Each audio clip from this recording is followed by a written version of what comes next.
কাঁচা কলার রেসিপি। আসসালামু আলাইকুম, মেঘলানুর বিডি চ্যানেলে আপনাদের সবাইকে স্বাগতম।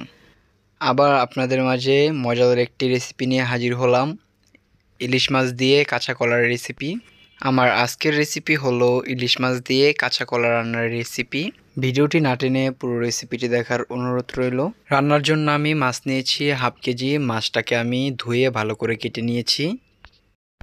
এবার মাছের মধ্যে হলুদের গুঁড়ো দিয়ে নিচ্ছি হাফ চা চামচ, মরিচ গুঁড়ো দিয়ে নিচ্ছি হাফ চা চামচ, মাছের মধ্যে লবণ দিয়ে নিচ্ছি স্বাদ মতো। এবারে মাছটাকে হাতের সাহায্যে হলুদ, মরিচ ও লবণ দিয়ে ভালো করে মাখিয়ে নিচ্ছি। মাছটাকে ম্যারিনেট করে রেখে দিয়েছি 10 মিনিট। এখন একটি কড়াইতে তেল দিয়ে নিচ্ছি হাফ কাপ। তেলটা গরম হলে এর মধ্যে আগে থেকে ম্যারিনেট করে রাখা ইলিশ মাছগুলো ভাজার জন্য দিয়ে দিচ্ছি। 5 মিনিট সময় নিয়ে মাঝারি আঁচে মাছগুলোকে ভেজে নিব। মাছগুলো এক পাশ ভাজা হয়ে গিয়েছে, এবার উল্টে অপর পাশ ভালো করে ভেজে নিব। মাছগুলো ভাজা হয়ে গিয়েছে, এবার অন্য একটি পাত্রে মাছগুলো তুলে নিচ্ছি। এখন একই তেলে মাছগুলোকে ভুনা করব। তেলের মধ্যে পেঁয়াজ দিয়ে নিচ্ছি 1 কাপ। পেঁয়াজটাকে নেড়েচেড়ে তেলের মধ্যে ভেজে নিচ্ছি 3 থেকে 4 মিনিট সময় নিয়ে। এখন পেঁয়াজের মধ্যে কাঁচামরিচ ফালি দিয়ে নিচ্ছি 6 পিস। কাঁচামরিচ ফালি দিয়ে পেঁয়াজের সাথে নেড়েচেড়ে 1 মিনিট সময় নিয়ে জাল করে নিব মাঝারি আঁচে।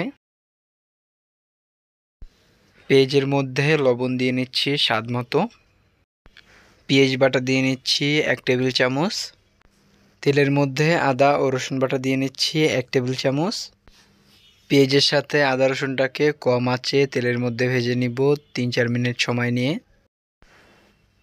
পেঁয়াজটা ভাজা হয়ে গেলে এবারে এর মধ্যে দিয়ে দিব হলুদের গুঁড়ো 1 চা চামচ, মরিচের গুঁড়ো 1 চা চামচ।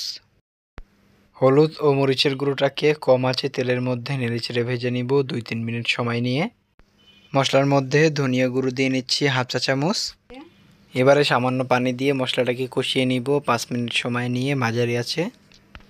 আমি মাছের সাথে রান্নার জন্য কাঁচা কলা নিয়েছি 8 পিস। কলাগুলোকে আমি ভালো করে কেটে লবণ ও হলুদ দিয়ে মাখিয়ে রেখেছিলাম। মশলার মধ্যে কাঁচা কলা দিয়ে কাঁচা কলাটাকে কষিয়ে নিব 10 মিনিট সময় নিয়ে পানি দিয়ে। এবারে পানিটা বলক আসলে এর মধ্যে আগে থেকে ভেজে রাখা ইলিশ মাছগুলো দিয়ে নিচ্ছি। মাঝারি আঁচে মাছটাকে রান্না করে নিব 10 মিনিট সময় নিয়ে। মাছটা রান্না হয়ে গিয়েছে এবং পানিটা টেনে এসেছে। এখন মাছের মধ্যে ধনিয়া পাতা কুচি দিয়ে নিচ্ছি স্বাদ মতো।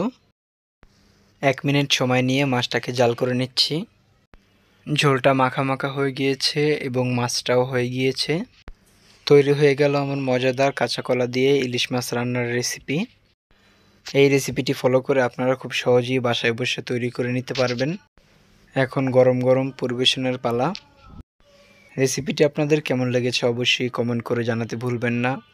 তো আজকের রেসিপি এই পর্যন্তই। আমাদের ইউটিউব চ্যানেল থেকে দেখলে চ্যানেলটি সাবস্ক্রাইব করবেন ও ফেসবুক পেজ থেকে দেখলে পেজটি ফলো দিবেন। সবাই ভালো থাকবেন, সুস্থ থাকবেন। আসসালামু আলাইকুম, আল্লাহ হাফেজ।